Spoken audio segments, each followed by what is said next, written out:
Welcome to Distribution Talk with Jason Bader, the show where we dive into the stories, struggles, and solutions from business owners and thought leaders in the wholesale distribution market.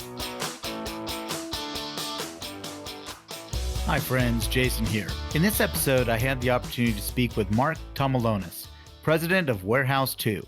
WarehouseTWO is an inventory sharing service that focuses on giving its clients access to hard-to-find inventory trapped in the walls of other member distributors. Although some might perceive this as a way to sell off their unproductive inventory, the real magic is in the sourcing of non-stock, difficult-to-purchase product. I enjoy being exposed to creative inventory replenishment solutions, and this interview with Mark does not disappoint.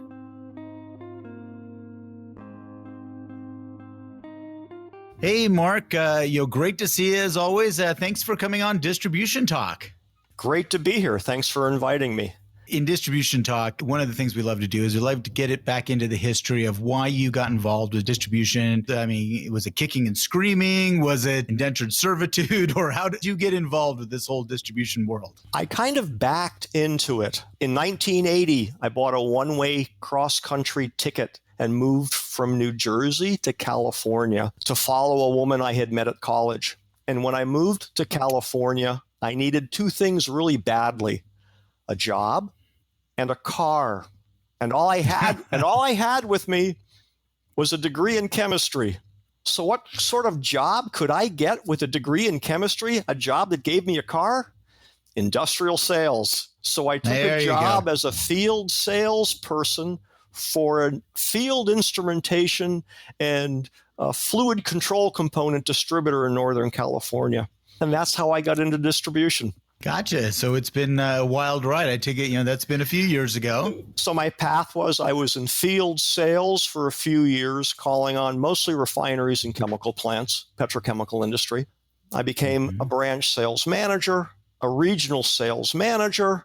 I was vying to become vice president of sales. And then one day I got hoodwinked into being vice president. I said, "What? Vice president?" And I was hoping they were saying vice president of sales. And they said, "No, vice president of..." Well, it turned out to be vice president of operations. And so I moved from sales to operations halfway through my career and eventually became responsible for customer service, inventory management, warehousing, IT, and quality assurance. And I did that for the second half of my career at that company I worked for. And that's how I got into distribution, and that's how I got into the operations side of it, because it was vice president of something. Yes. So vice president of something. We're not going to tell you what you're going to do, but we'll give you at least a pretty title to go with it. Although based on my personality, it was a great move for me, because in a sales organization, all the glamour and all the glory is with sales. And there's no glamour, there's no fame and fortune with operations, but somebody has to do it. And I happened to have a lot of attention to detail. I loved what I did, and I was left alone because none of the sales personalities wanted to get involved. So it was a great ride for me as an operations person. I'm kind of curious because, as you kind of mentioned there, that often those two personalities don't really mesh. Typically people who have really excel on the sales side don't tend to like the detail work of the operational side. And that's a challenge for them. And as you said, this kind of scared them away from it. But, how did you make that transition? I mean, it's kind of a curious thing. I don't see many people do that. I guess I just saw it as a challenge. I loved my employer. They threw a new challenge at me. I had accepted every challenge up to that. And this was a very different challenge. Nobody else wanted it. So I gladly took it on. Sure, absolutely. Going into the operational thing, and see, again, most of the time you see people, lobbing grenades over the fence at each other, from the sales and operational side here. What are some of the things that you took from your sales experience to really enhance your operational position? I think one of the benefits I had in the operations role is I knew how a sales mind thought, because I had been there and I had managed that personality. And therefore, I knew the red flags and I knew how to put things in perspective. The great thing about doing that job is I really only got 2 complaints. The whole time I was the operations executive, I only got 2 complaints. One complaint was we had too much inventory, and the other complaint was we didn't have enough inventory. Yeah, there it is right there. Can't satisfy anybody. So I dealt with it. Again, I knew the sales personality, so I was able to deal with it. Yeah. And I was actually a much better sales manager than salesperson. And I think I was a better operations person than a sales management person. So I guess I Peter principled to the right role for me. Yeah, absolutely. I mean, I think that's an interesting distinction. It's a great distinction, actually, that tend to find the people who are, so sales driven. And that is what, they wake up in the morning ready to lop off heads. They're going to charge down the field. They tend to not be the greatest managers. And I think one of the greatest failures in distribution is that we tend to take that number one salesperson and say, oh, you should be a sales manager. Wouldn't that be great? And you absolutely put them in a position that, number one, they're not going to be that good at. And two, they're not going to be very happy doing it. So I've seen that happen a few times over my career. Yeah. Again, I was a better sales manager than salesperson. Yeah. It gave me great practice on being a parent. Yeah, there you go. I mean, I think it's kind of an interesting thread here. I think that the sales management role has changed quite a bit. I really look at, again, it used to be player coach. It used to be if you were a salesperson, then you kind of went into that sales management. But today I look at sales managers and I really think that they need to be far more data driven and they need to be much more analytical in their approach to be successful versus, we're just going to slug it out and I'm going to ride along with the salespeople and kind of nudge them in the right direction. But it's a much more analytical job, I think, right now. And I would think that the challenge has gotten much more complex because the paths to market are much more complicated and the nature of competition has changed a lot. So it seems to me where back in my day, sales manager pretty much led the entire sales effort of a distributor. But now there's different paths to the customer and direct field sales is just one of multiple paths. It is. It definitely is. It's complicated. Yes. It's become much more complicated. And in fact, you almost at some point, I can see organizations separating that sales management role based on that path or based on that channel. At least the larger entities, I'll put it that way, that they might be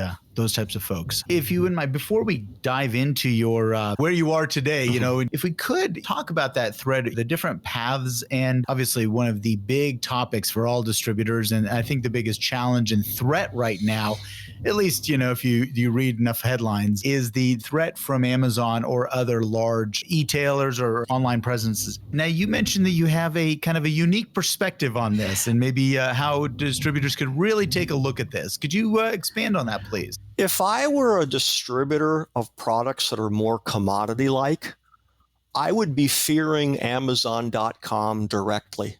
But if I were selling more engineered products, branded products, my perspective would be different. And this is my perspective. It's 2020. Every distributor's end customers, every one of them has purchased something from Amazon.com as a consumer and whatever. Every person that deals with distributors has experienced the product availability of Amazon.com. So in my opinion, the big problem with Amazon.com is not as a direct competitor, but it has brainwashed a distributor's entire customer base into believing everything should be available on the shelf to ship today. That's what I think is the threat of Amazon.com. I read the various industry newsletters and the threat of Amazon and how you have to spend $800 million to build your own transactional website. And I think that's a fool's path for most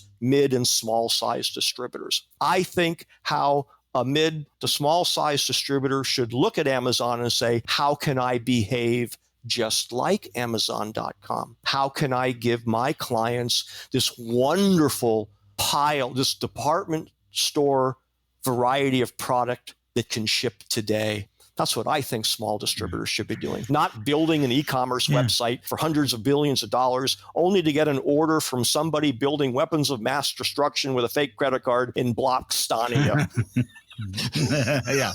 Yeah, absolutely, Mark. I mean, it's funny, in fact, I was talking to a client about the success of their website and he keeps pouring money into this thing. You just more and more money keeps going that way. And I said, well, okay. And we were talking about the dismal results, that it's really not, he's not really getting what he was really looking for out of this. It's very minimal and it's not really driven new customers to his door. And so I stopped for a moment. I said, did you ever ask the customers what they really want? When you were building this, did you ask them first? And I think there's sometimes that when we try to solve these challenges, we fail to ask that end user first. What do you really want? And I think we make a ton of mistakes assuming, and we spend, as you said, a boatload of money on these things to try to solve a problem. We don't even know what the question is sometimes. I have a little anecdote about that. My previous employer launched its first transactional e-commerce website in 1998. Think about that. Yeah. We were so far on the bleeding edge. And in 1998, in the beginning of the dot-com bubble, buying something on the internet meant one thing: you saved money. And that was the message from our clients. That was the B2C perspective.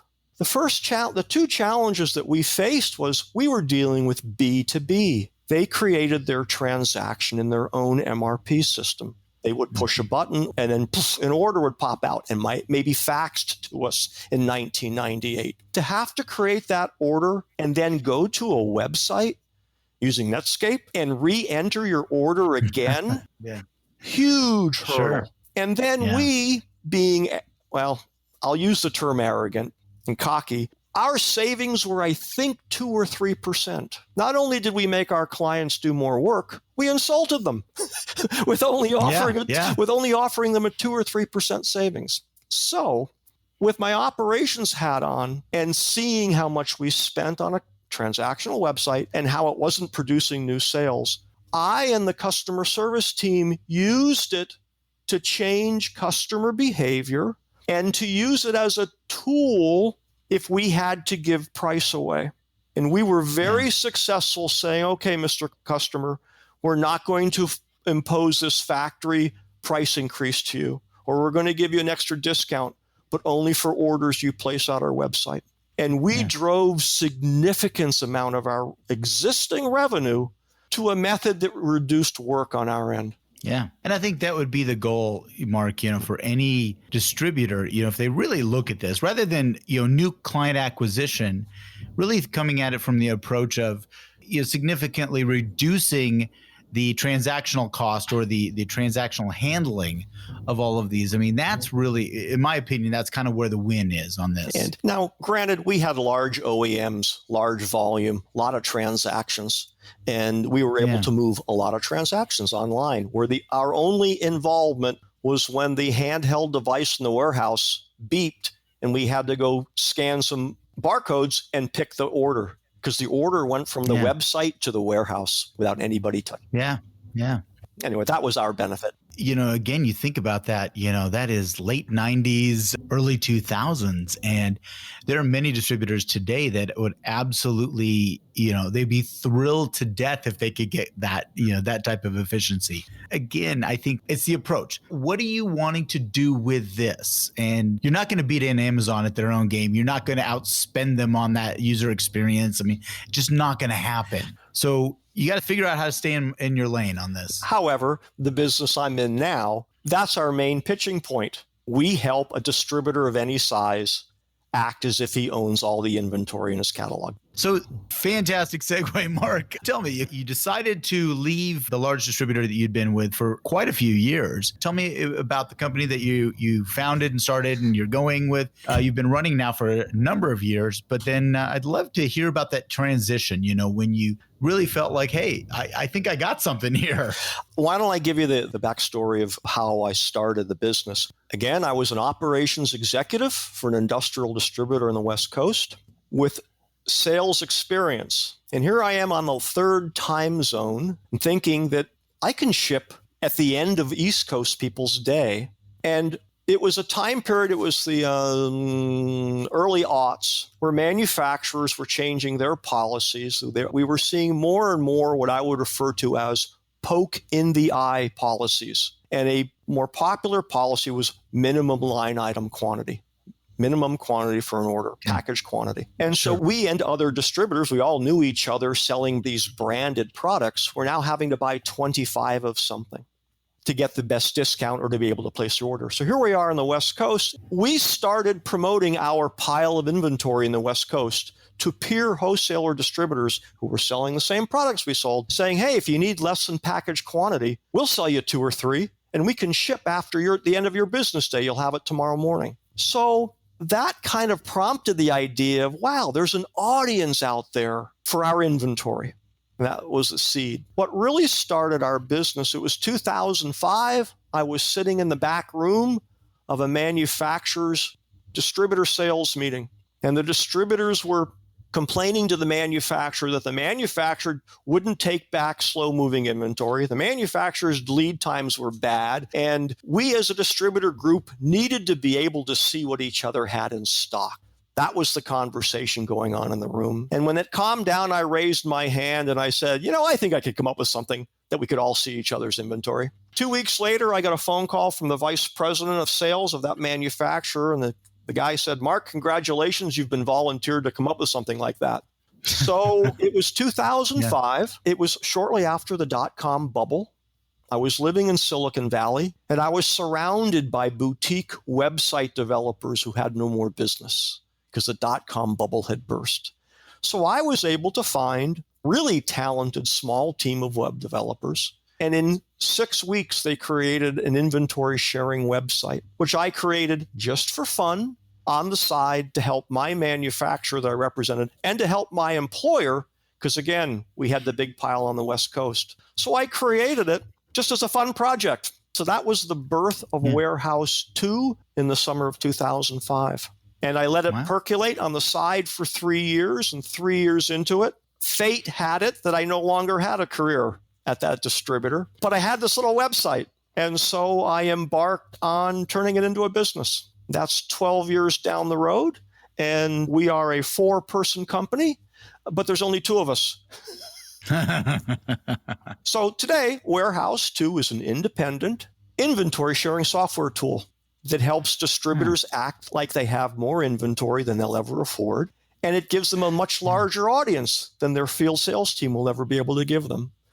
So inventory sharing increases asset efficiency and operational efficiency for a network of peer wholesaler distributors. And that's what we do. Yeah. So I'd love to kind of hear about the early days and then how it expanded. Is it primarily industrial? Is that the primary vertical market that you serve? I think it just so happens that it's primarily industrial products because we grow by word of mouth. The only consumer product for which we have an active inventory sharing community, we call them communities, is Kohler Kitchen and Bath. We have a network of plumbing distributors who represent Kohler Kitchen and Bath, and Kohler has a very strong relationship with its network of distributors. And making sinks is expensive. And in a manufacturing situation, there are issues with yield and things. And then there's product obsolescence. And there's all these issues where sure would be nice if all the Kohler distributors could see all of the Kohler inventory sitting in the channel. And so Kohler has partnered with us, and that's what we help them do. We help them see all of the finished goods in the channel, including that one particular faucet that somebody's wife wants another one of that Kohler hasn't made in 7 years. Right, but it's sitting on somebody's shelf. But everything else that we do, another exception, we have an active network of vinyl fabric distributors. The vinyl fabric is imported offshore. It's stored in 40-yard rolls at a big warehouse on the West Coast. And the importer, the manufacturer, only will sell the 40-yard roll. But their distributors are selling it 1 yard at a time. And distributors, they don't want to buy 40 yards when they need 1 yard. So that's a great example where manufacturers poke in the eye policy, a package quantity, inventory sharing helps mitigate the pain of buying more than you need. Interesting. So is that particular vinyl, is that floor covering people? It's actually used in automobile and recreational vehicle customization and repair. Interesting. Okay. It's the automotive trim market. Gotcha. The highly popular automotive trim market out there. Jason, I think that's a good example of when we read the industry magazines and we look at the top distributor markets that Modern Distribution Management might show, you see the top 10. You see fluid power, you see electrical and plumbing. Sure. There's all these worlds of specialty products that have no visibility in those trade magazines that one way or another, they found me. And so we serve them. Oh, it's funny that you mentioned that, Mark. Years ago, I think it was really early in my consulting career, I got a call from a thread distributor, a large thread distributor, and they had 5 regional warehouses around the country. I'm thinking, where do you sell all this? And so again, it was one of those very interesting niches that I had no idea, no exposure to. Of course, that's never going to make your top 10 in those vertical markets. But what was fascinating, we're talking about 100,000 square foot warehouses of thread. And it was just shocking, and I think, again, you get exposed to these things, once you leave your home industry. It's like, wow, there is a big world out there of a lot of small niche industries. I think that's always been the fascinating thing for my career going around. So you broke off from the mothership. You had this little website. How did you go to market? How did you go and attract more suppliers? I guess I think primarily it's the manufacturer that you court first. Is that kind of the approach, or if there's any courting at all going on? Jason, you may want to delete this part. Okay. Our success has been by attrition of potential competitors. Okay. I've come to the conclusion that we are successful because nobody else is stupid enough to get into the business that we're in. Okay. Fair enough. We had some milestone moments, if that's the right term, where we made step increases in our business. We're not the first company to come up with a concept. There were early concepts in the late 80s when the internet came in. In fact, there was a software company in Canada that created an online marketplace for wholesaler distributors. And that software company was bought by another software company. And that software company was bought by IBM. So when WarehouseTWO was launched, the biggest player in the market was IBM. IBM shut down their inventory sharing platform in 2010 or 2011, and nearly all of their clients migrated to us. Oh, well, that's a good deal. So that was pretty nice. So that was one of the first step changes. That sounds very impressive, but by that time, I think we actually had more clients than they did. It's a niche opportunity. I'll compare your business to mine. You can capture one client at a time and bring value to one client at a time. The service that we provide, inventory sharing, depends on the network effect.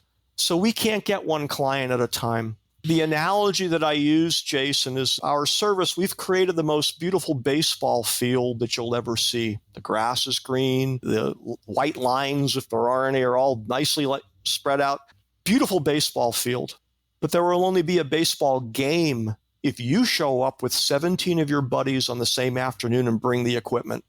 Okay, fair enough. And that's the challenge of any service that depends on the network effect. You can subscribe to Facebook, but if you don't have any friends, Facebook has no value. Right, absolutely.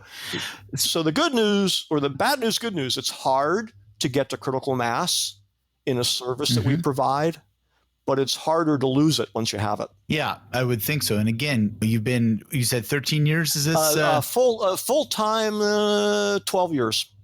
Going on 12 years. Well, it's definitely not a passing fad, so you're entrenched here and you're moving along.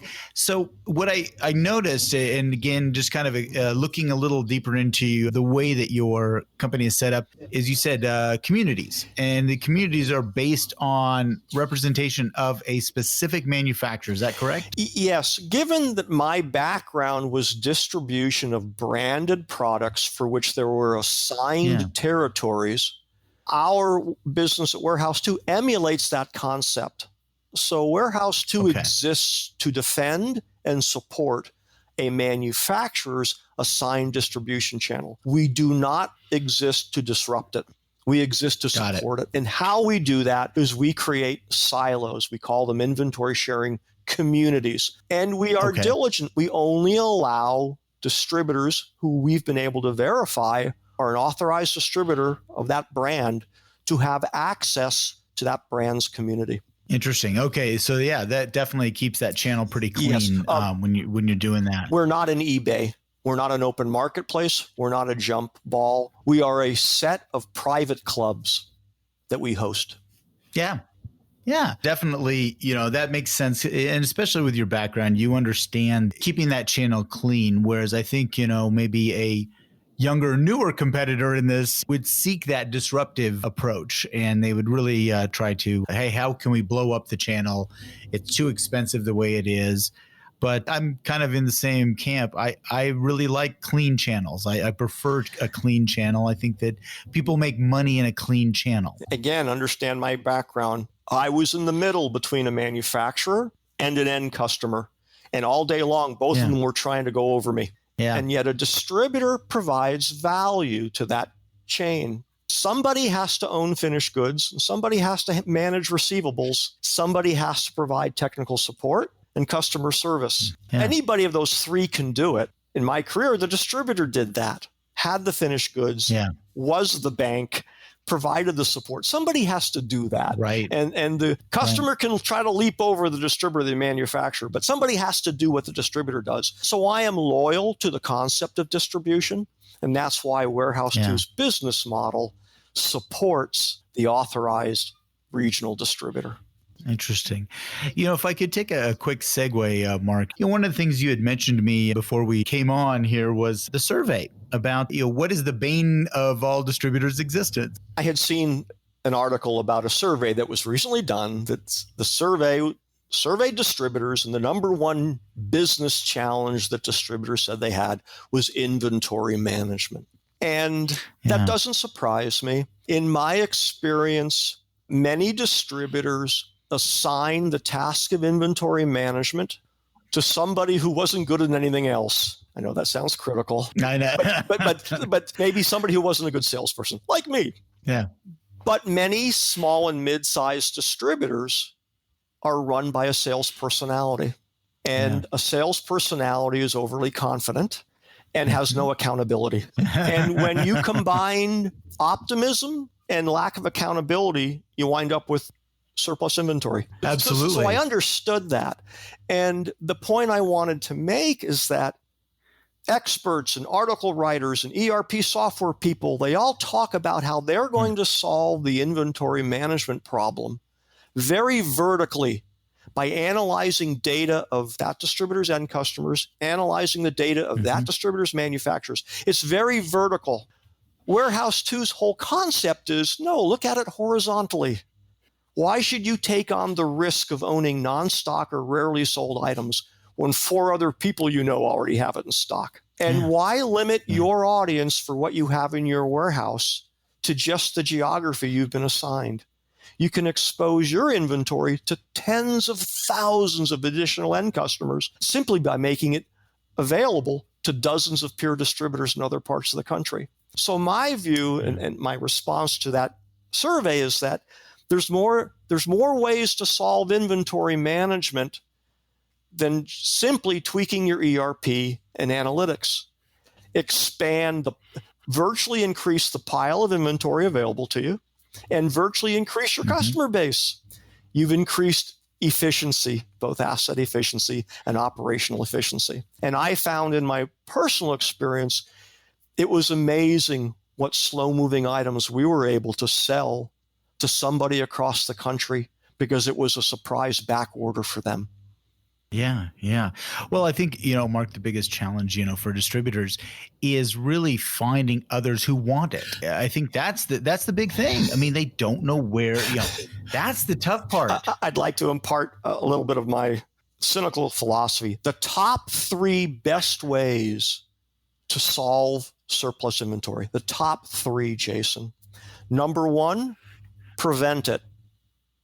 Put systems, policies, and resources and talent in place to never create it. That's the number 1 best way to resolve surplus inventory. The number 2 best way to solve surplus inventory, rent the dumpster, throw it away. Yeah, absolutely. And the number 3 best way to resolve surplus inventory, there is no number 3. And everybody's chasing for number 3. And there is no number 3. What you just said, they're looking for somebody to buy it. Nobody wants your purchasing mistakes. Yeah. Jason, the analogy I use is a lemonade stand. Have you ever purchased lemonade from a neighborhood lemonade stand? I have. I have actually been that kid as well. There's only two reasons why you purchased lemonade. There's only two reasons why somebody bought lemonade from you. The two reasons are, number one, they were thirsty. Number two, they were being nice. When you bought lemonade, which of those reasons drove you to buy the lemonade? Oh, number two. You were being nice. That's my analogy. A distributor's surplus inventory is their lemonade stand, and nobody's thirsty, and nobody's going to be nice enough to give them money for it. That's the distributor's challenge. They've got a lemonade stand and no neighbors. And no friendly neighbors. No friendly neighbors. Yeah. Right. And yet, in my experience, distributors are looking for the magic wand, the silver bullet, the fairy dust that makes their mistakes go away. And there's, again, top three: prevent it, throw it away. There is no number three. I point that out because many people, in my opinion, mistakenly see inventory sharing as a solution for surplus inventory. And we go out of our way not to promote inventory sharing as a surplus inventory solution. Do we have clients selling surplus inventory through our system? Every day. I hear about it. They're so happy to have sold something that were on the shelf for 5 years. Our system helps distributors sell surplus inventory every day, but we do not promote that, because if that's the only reason why they showed up, they'll be disappointed. And that's one of the challenges of anybody getting into inventory sharing. In my experience, groups of distributors, buying groups, cooperatives, they all think inventory sharing is going to be a solution to their surplus inventory, and they all fail because they all have lemonade stands and nobody's thirsty. So, Mark, how does someone find you and get involved with your organization?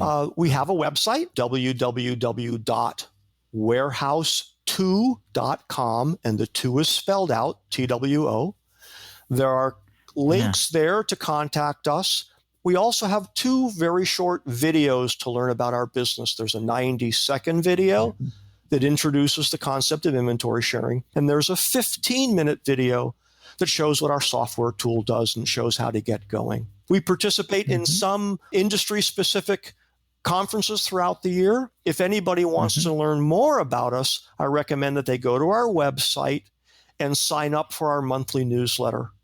And our monthly newsletter is a great way to learn more about what we do, who we're doing it for, and tips and tricks, not only on how to be successful in inventory sharing, but how to be a successful distributor on the operations side of things. If I recall correctly, every once in a while, an article I've penned has shown up in that newsletter. Well, I'm not going to say, with permission, Jason, I'm not going to say that I'm lazy and I'm desperate to borrow somebody else's intelligence, but you've been a great friend. And you always have an open invitation to provide valuable content to my audience. You know that. Yeah, absolutely. Well, definitely, Mark, we're going to link all of these on the show notes. And, I really appreciate you taking the time to speak with me. It's been a long time that, you and our original paths had crossed many, many years ago. And then I'm just so happy that we had the opportunity to talk. Jason, if you find yourself in the San Francisco Bay Area, please reach out to me. If you find your way down to the Monterey area, I'll take your wine tasting. Sounds fantastic, my friend. All right. Well, hey, again, thank you so much for making the time. This has been a pleasure catching up with you. Thanks for the time, Jason. Great seeing you again. You got it. Thank you for listening. If you liked what you heard, consider hitting that subscribe button. Links to sponsors, products, and services mentioned during this episode can be found in the show description area on your podcast application or at www.distributiontalk.com. Distribution Talk is edited and mixed by Andrea Klunder and Edwin Ruiz at the Creative Imposter Studios. This episode was brought to you by my company, The Distribution Team. We are a consulting services firm dedicated to helping wholesale distribution clients remove barriers to profitability, generate wealth, and achieve personal goals. To learn more about how we can help your company succeed, check us out at www.thedistributionteam.com.